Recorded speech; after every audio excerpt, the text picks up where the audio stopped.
Hello guys, welcome back to the channel. In this video, I will show you how to watch history in TikTok.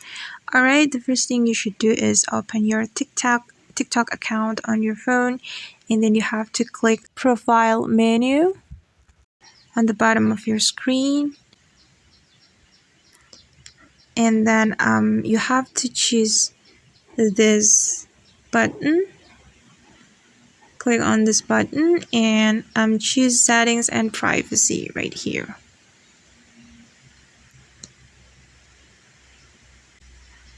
And then there will be a lot of options for you, and you have to click on activity center. And then you have to choose watch history to see your watch history. Click on it. And alright guys, this is your watch history, and that's how we can watch history in TikTok. Thanks for watching and see you on the next video. Bye.